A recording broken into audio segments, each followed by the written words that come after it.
The night the fever took hold of Duke Reginald Ashford, the great halls of Ashford Manor had never felt so empty. Only days before, the manor had been alive with the sound of polished shoes on marble floors and the low hum of servants carrying out their duties. Now, silence clung to the walls like damp fog. Candles burned low in their holders. Doors that once opened quickly at his command remained closed. Even the air felt colder, as if the house itself feared what was happening inside its master's chamber. Duke Reginald Ashford had once commanded regiments of soldiers. He had stood before Parliament with a voice that never trembled. He had controlled land that stretched farther than the eye could see. But none of that power meant anything now. The fever had come without warning. It began as a slight chill during supper. By midnight, he was shaking so violently that the servants had to help him to his bed. By dawn, he could no longer stand. Now, at 42 years of age, the strongest man in 3 counties lay helpless beneath silk sheets, his body burning and his breath uneven. His once steady voice had faded into broken whispers. Dr. Piton stepped out of the bedchamber with a grave face that told the truth before his words ever could. In the hallway stood Lord Charles Ashford and his wife, Lady Charlotte. They waited at a careful distance from the bedroom door, as though illness might leap across the polished floor and cling to their clothes. "Well?" Charles demanded, though he did not move any closer. Dr. Piton removed his spectacles and wiped them slowly. "His Grace's fever is severe. It has not broken. There is congestion in his chest, and I cannot promise recovery." Charlotte's hand flew to her throat. "You do not mean consumption?" "I cannot rule it out," the doctor answered carefully. "We simply do not know." The word hung in the air like a curse. Consumption had taken dukes and farmers alike. It respected no title. Charles looked at his wife. Their eyes met in silent agreement. "It may be wise," Charlotte began softly, "for us to remove ourselves for a short time, for the children's sake." "Yes," Charles said quickly. "We were invited to stay in Scotland, the Wetherby estate, fresh air, isolation." Dr. Piton's jaw tightened, but he said nothing. "His Grace will require constant care, day and night. The staff will manage," Charles replied. "That is what they are paid for." And just like that, the decision was made. By afternoon, trunks were being packed. Horses were prepared. The Ashford family would leave before sunrise. None of them noticed the young woman standing near the servants' staircase, half hidden in shadow. Mary Collins had heard every word. She had worked at Ashford Manor for 3 years. She had arrived at 17, thin and frightened, after her father's death left her family with nothing. She had learned to scrub floors until they shone like mirrors. She had polished silver until she could see her reflection in every plate. Most days, the Duke had never noticed her, but Mary had noticed him. She had seen him increase the wages of a stable boy whose mother was ill. She had watched him pay for schooling for tenant children. She had seen kindness that most never bothered to look for. Now those who shared his blood were preparing to leave him behind. Mary felt anger rise in her chest so strong it surprised her. How could they walk away? "Mary," the sharp voice of Mrs. Hartwell, the housekeeper, broke through her thoughts. "There is work to be done. Yes, ma'am," Mary answered quickly. But that night, as the manor fell into uneasy silence and most servants avoided the master wing entirely, Mary could not sleep. She lay awake staring at the ceiling of the servant quarters. She imagined the Duke alone in his vast room, burning with fever. She imagined the silence around him. Fear pressed at her. Illness could spread. Servants had no doctors waiting for them if they fell sick. But another thought pressed harder. No one should die alone. Finally, she rose from her narrow bed. She wrapped a shawl around her shoulders and moved quietly through the dark corridors. And the master chamber door stood slightly open. Inside, the fire burned low. Shadows danced across the tall walls. On the massive bed lay the Duke, curled on his side, trembling despite the heat of the room. The water pitcher beside him was empty. His lips were cracked. "Your Grace," Mary whispered as she stepped closer. His eyes opened slowly. They struggled to focus. "Water," he breathed. She moved quickly, filling a glass and lifting his head gently. His skin burned beneath her fingers. He drank like a man lost in the desert. When he finished, he looked at her with confusion. "Who are you?" "Mary Collins, Your Grace. I work in the laundry." He studied her as though seeing her for the first time. "Why are you here?" Mary hesitated only a moment. "Because you need someone." A faint, bitter smile touched his lips. Apparently not enough. She knew what he meant. "I am here," she said softly. She dipped a cloth in cool water and placed it on his forehead. He closed his eyes with a sigh that sounded almost like relief. "Aren't you afraid?" he asked after a moment. "If I am contagious?" "Yes," she answered honestly. "But fear is not a reason to let someone suffer alone." The simplicity of her words seemed to reach him. Through the long night, she remained at his side. She changed the cloth when it grew warm. She helped him drink. She steadied him when coughing shook his frame so violently she feared it would break him. In his fever, he spoke of battles long past. He called out orders to soldiers who were not there. He whispered apologies to his late wife, Elela Nena, whose death 5 years earlier had left him a hollow man. And at one point he murmured, "Charles, I never wanted it. I never meant to take what was yours." Mary listened and began to understand that the wound between the brothers were deep. Near dawn, his fever surged so high she feared he would not survive the hour. She held his hand firmly. "You are not alone," she whispered again and again, though she did not know if he heard her. When morning light crept through the tall windows, Mary was still there, and the Duke was still breathing. Word spread quickly through the staff that Mary had stayed in the chamber all night. Some called her foolish, others called her brave. Mrs. Hartwell confronted her in the hallway. "You understand the risk," the housekeeper said quietly. "I do," Mary replied. "If you fall ill, we cannot promise the same care."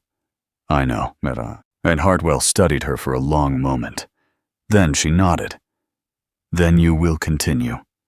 Better one caretaker than many frightened ones." And so it began. Day after day, Mary remained at his side. She became his nurse, his steady presence, his voice of calm when delirium tried to pull him away. When he drifted in and out of awareness, she spoke to him of simple things, of her father's forge, of village mornings, of ordinary life beyond wealth and power. Slowly, the Duke began to respond. One evening, when the fever finally eased and clarity returned to his gray eyes, he looked at her with something new, gratitude, and something deeper. "You stayed," he said quietly. "Yes." "Why?" Mary met his gaze. "Because someone once left my family when we needed help.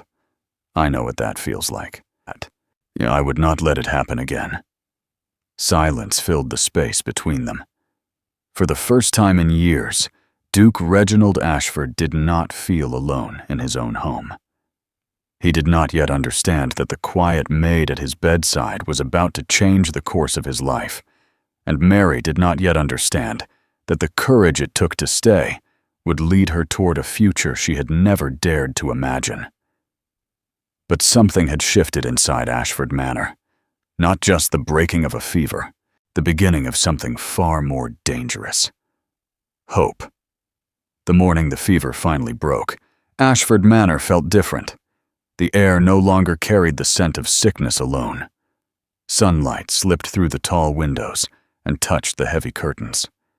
For the first time in weeks, Duke Reginald Ashford slept without trembling. Mary sat in the chair beside his bed, her head resting lightly against the wall. She had not meant to fall asleep, but exhaustion had claimed her. When Reginald opened his eyes, he did not see shadows or ghosts from his past. He saw her, a simple gray dress, dark hair pinned neatly, one hand still resting near his, as if she feared he might slip away if she let go. He watched her quietly. This young woman had stayed when his own family fled. She had wiped his brow. She had listened to his broken confessions. And she had seen him weak. No one had ever seen him weak. "Mary," he said softly. Her eyes opened at once. "Your Grace, you are still here." She smiled gently. Of course.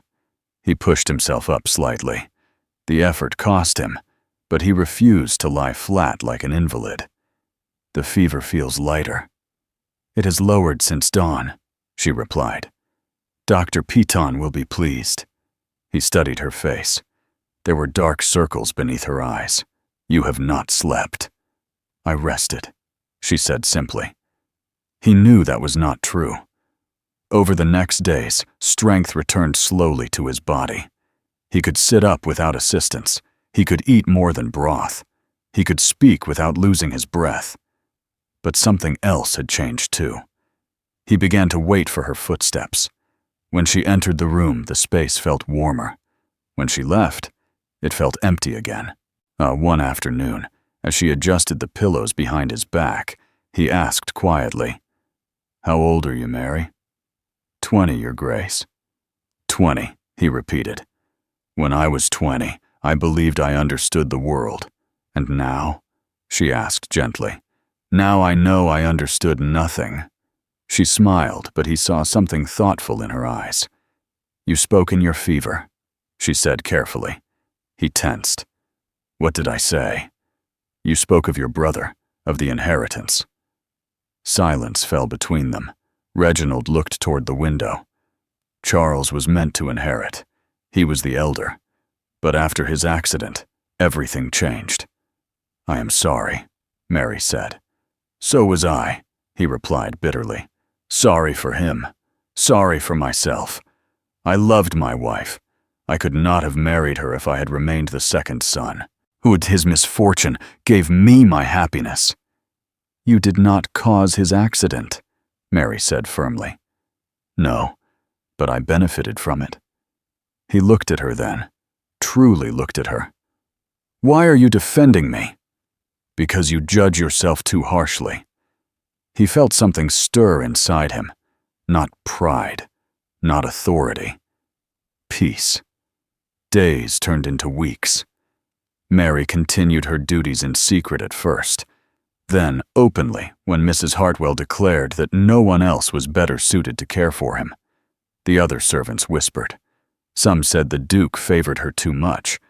Others said she had bewitched him during his weakness. Mary ignored them, but Reginald noticed. One evening, as she prepared to leave his chamber, he said, "They are talking about you." "They have the right," she replied quietly. "I am in a place not meant for me. You are here because I need you. That does not make it proper." He stood slowly from his chair, still unsteady but determined. "Proper," he repeated. "Where was proper when my own brother fled? Where was proper when you sat awake night after night while I burned with fever?" She looked at him, startled by the intensity in his voice. "You owe them nothing," he continued. "I owe myself my dignity," she answered. The words stopped him. For the first time, he saw not a servant. He saw a woman of strength. Days later, he left his chamber for the first time. The household lined the hallway as he walked slowly down the corridor. Weak, but upright. Mary remained at the back, her hands folded. When he reached the staircase, he paused. "Miss Collins!" he called. Every servant turned, but Mary stepped forward carefully. "Your Grace, walk with me!" Gasps whispered through the hall. She hesitated only a moment before moving to his side. Together they descended. That single walk changed everything. From that day forward, Reginald no longer hid his preference for her company. He asked for her assistance with reading correspondence while he regained strength. He sought her opinion on small estate matters. He asked about her childhood. He listened. And in listening, he began to admire her mind as much as her heart. One afternoon in the library, he said suddenly, "Mary, what do you want from life?" The question startled her. "No one has ever asked me that." "I am asking." She lowered her eyes thoughtfully. "A home, a husband who respects me, children, if God allows it, and a life where I am seen." "You are seen," he said quietly. She met his gaze. The air felt heavier. "Your Grace," she began carefully, "what is happening between us is not wise."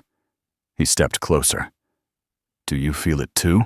Silence. Her heart pounded so loudly she feared he could hear it. "Yes," she whispered. The word changed everything.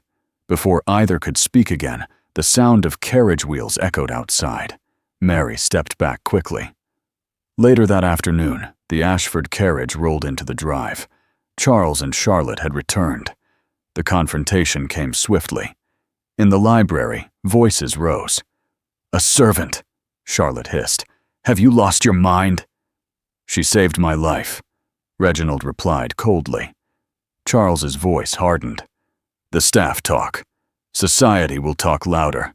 Well, you cannot attach yourself to a maid." "She has shown more loyalty than my own family," Reginald answered. Mary stood outside the door, her stomach twisting. She knew this would come. When Charles stormed into the hallway and saw her, his face filled with contempt. "So, this is the girl." "I am Mary Collins, my lord." "You have done enough damage." Reginald stepped out behind him. "That is enough." Charles turned sharply. "You are in love with her." The words fell like thunder. Mary felt the world shift. Reginald did not hesitate. "Yes," he said. The hallway fell silent. Mary's breath caught. "Love," spoken aloud. Charles laughed harshly. "You would destroy the family name for a maid?" "I would choose loyalty over pride," Reginald replied. Mary stepped forward, her heart breaking even as it soared. "Well, stop," she said quietly. Both brothers looked at her. "This cannot be," she continued. "I am a servant. He is a duke. Whatever feelings exist, they must end." Reginald turned to her in disbelief. "Mary." "I will leave," she said steadily. "That will end the scandal." "You will not," he said fiercely. "I must." She looked at him with tears in her eyes. "I love you," she whispered. The words struck him deeper than any accusation. "But I will not ruin you." And before he could stop her, she turned and walked away. Behind her, the Duke of Ashford stood frozen.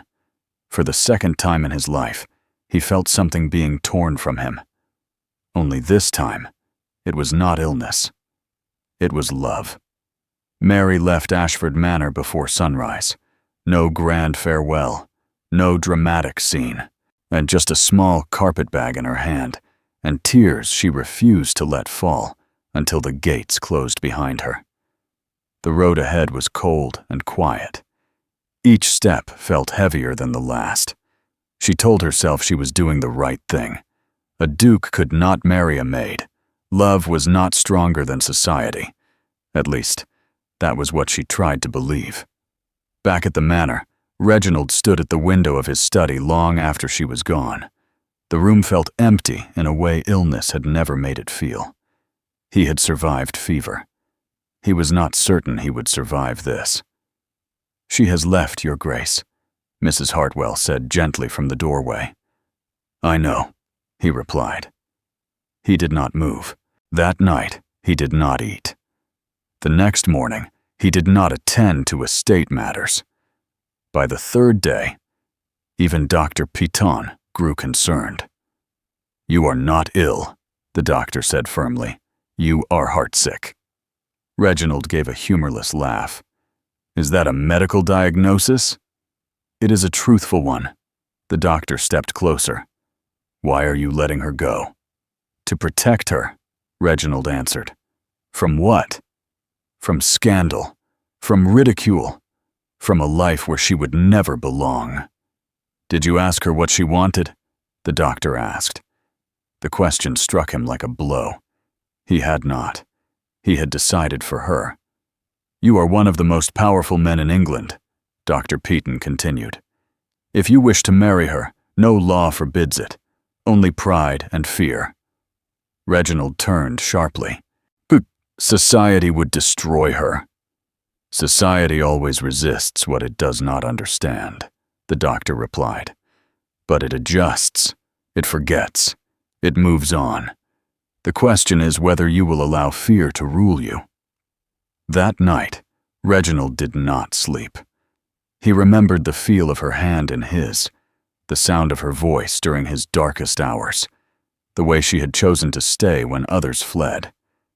He had nearly died once. He would not waste his second chance at life. By dawn, his decision was made. Mary had found work in London. She served as a lady's maid in a grand house where no one knew her past. She moved quietly through marble halls once again, but this time her heart felt hollow. She dreamed of Ashford Manor. She dreamed of gray eyes watching her. One afternoon, as she crossed a square with a basket on her arm, she saw him. The Duke Reginald Ashford stood beside a black carriage. He looked thinner, more intense. When their eyes met, the world seemed to fall silent. He crossed the street without hesitation. "Mary!" She dropped into a small curtsy out of habit. "Your Grace." "Do not call me that," he said softly. "Not now." Her heart trembled. "You should not be here. I should be nowhere else." He stepped closer. "I have been a fool," he said plainly. "I let you leave because I thought I was protecting you, but I never asked what you wanted." She could barely breathe. "It does not matter what I want. It matters to me." He took her hands gently. "I love you," he said. "Not out of gratitude, not out of loneliness. I love you because you are brave and kind and stronger than anyone I know. I love you because when I was weak, yet you stood firm." Tears filled her eyes. "You deserve someone of your own world," she whispered. "I deserve the woman who stayed," he answered. People passed around them, but he did not care. "Marry me," he said. Her heart stopped. "You cannot mean that. I have never meant anything more. You would lose friends, position, respect." "I nearly lost my life," he replied quietly. "All of that meant nothing then. You did." She looked at him, searching his face for doubt. There was none. "What if I fail?" she asked softly. "Then we fail together. What if they laugh? Let them. What if your brother never forgives you? He will either learn to respect my choice, or he will not be part of my life." Silence stretched between them. For weeks she had told herself love was not enough. But now, standing before him, that she knew one truth. She loved him more than she feared the world. "Yes," she whispered. His breath left him in relief. "Yes?" he repeated. "Yes," she said again, stronger this time. I will marry you." He drew her into his arms. For the first time since leaving the manor, she felt whole. The announcement shocked society. A duke marrying a former maid. Whispers filled drawing rooms. Newspapers printed bold headlines. Some called it madness. Others called it romance. Charles was furious. "You are destroying the family name," he said, during their final argument. "No," Reginald answered calmly. "I am building a future based on loyalty, not pride." The wedding was smaller than most expected, but dignified. Mary walked down the aisle in ivory silk. She felt every eye upon her, some cold, some curious, some kind. But when she saw Reginald waiting, none of that mattered. "I promise to stand beside you," he said during the vows.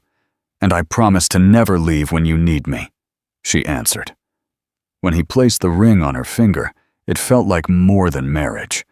It felt like victory over fear. Life did not become perfect overnight. There were invitations that never arrived, conversations that stopped when she entered rooms, cold glances at formal dinners. But Mary did not shrink. She learned. She listened. She carried herself with quiet strength. Slowly, the whispers faded. People began to see not the maid, but the Duchess. She visited hospitals. She opened schools for working children. She spoke kindly to servants and nobles alike. Respect followed. Years passed. Ashford Manor filled with laughter once more. On a warm spring morning, Mary walked through the gardens with a small child in her arms. Reginald followed behind them, smiling in a way he never had before. Charles stood nearby, watching his nephew chase butterflies across the lawn. Time had softened him. Family dinners no longer ended in arguments. One evening, as the sun dipped low over the estate, Mary sat beside her husband beneath the old oak tree. "Do you ever regret it?" she asked softly. "Marrying you?" he replied with gentle surprise. "Never."